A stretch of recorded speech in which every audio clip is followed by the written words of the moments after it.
have you now.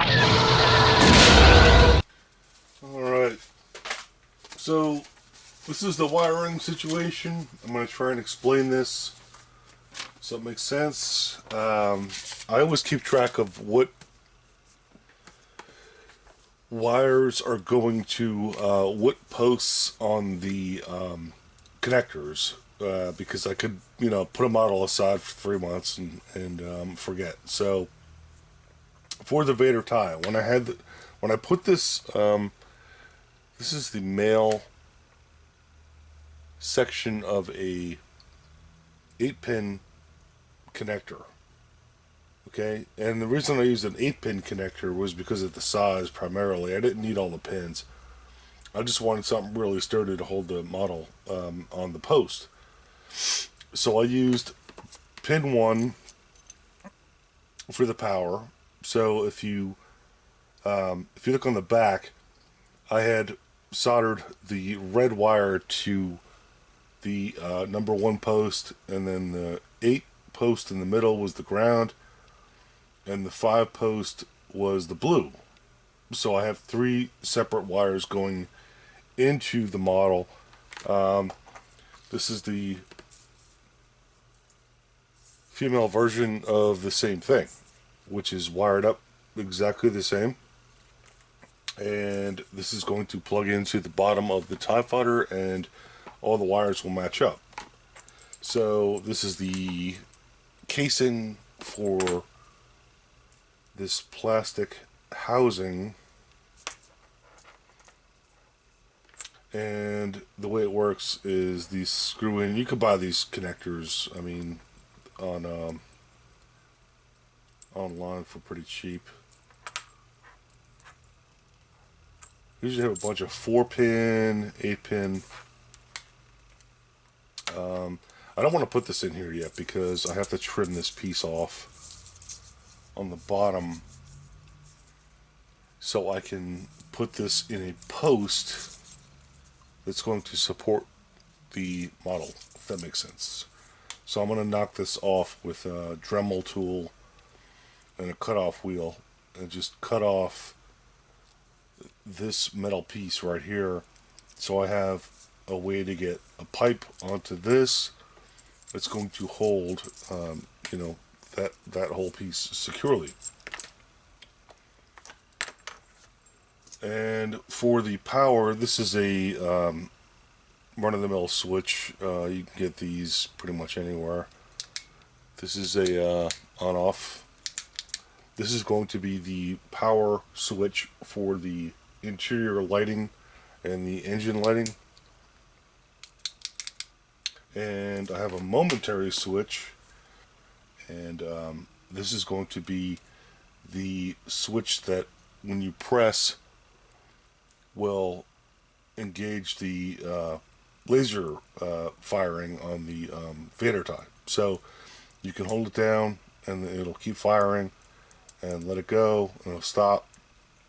I'm going to use this for that function, so I have to wire these up and figure out if I'm going to put them in the base or if I'm going to put them outside the base in a separate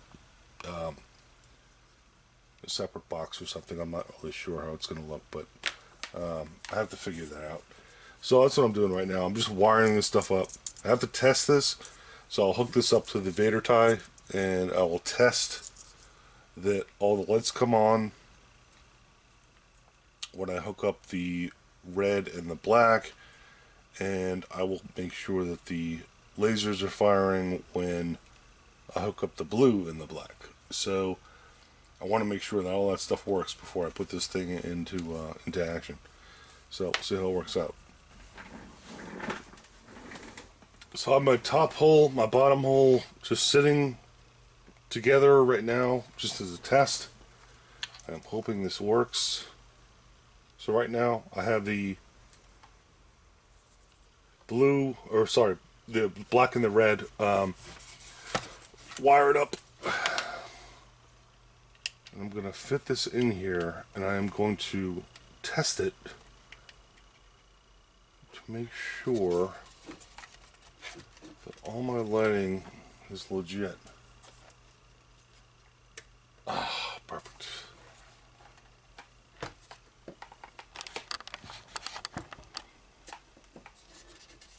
So it looks like my interior lighting is all coming on. My engine lighting is all on.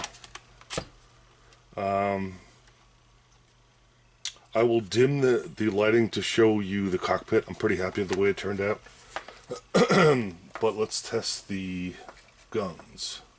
So when the momentary switch is firing,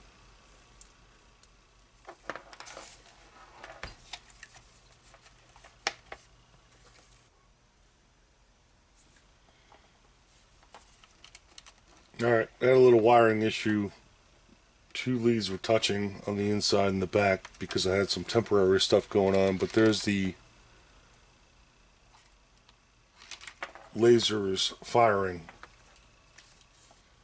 So cool. Everything's working.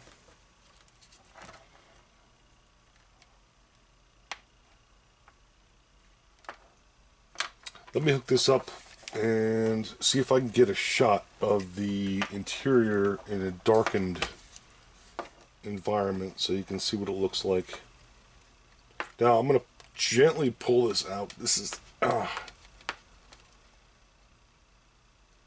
has to go in that housing like I was talking about. So I will do that. I will cut off that piece and try and rig up some really strong support for this thing when it sits on that post, so all the wiring and everything else hooks up. So let's check it out.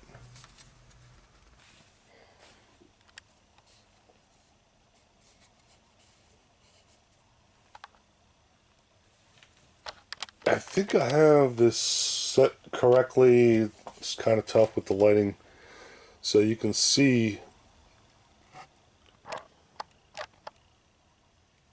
Vader's in there, and then all the lights are on, and you're kind of getting that lighting effect. If you look at him, he's visible in there, and it looks sort of like the, and there's the top part that I was talking about, the top section that was exposed. Yeah, I think it looks pretty cool. So, a couple more things to do on the interior, and then I can seal it up.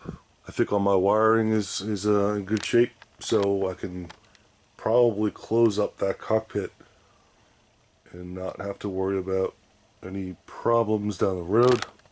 And then I can just attach my wings, and the rest of the parts should be in good shape.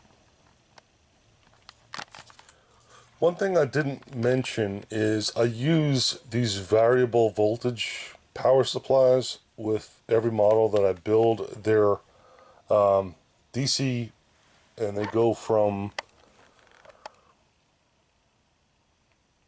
you can see, I mean, there's a wide range of voltages that you can set the connector to, or the power supply to output. So all you need is it comes with like a little tool to adjust. You can use a screwdriver. I have this set on 9 volts right now for the Vader tie. I found that 12 volts is too bright, and all the LEDs that basically I use will support up to 12 volts DC. These are I'll put them in the video comments of which ones I buy, but these are the only ones that I use. They're reliable, and I can adjust them, so if the lighting isn't looking good, I can reduce the amount. I've never had any that were too bright that needed more than 12 volts, but most of the time I run them between 9 and 12. Obviously, the lower you've run your model voltage, the longer the lights are going to last, but I found that most of the time 9 volts is usually sufficient, but it depends on the model. I mean, if you have a ton of lights in it, you're going to need 12 volts. So this one only has a few, and low voltage SMDs and LEDs that run for a very, very long time. So 9 volts should be plenty.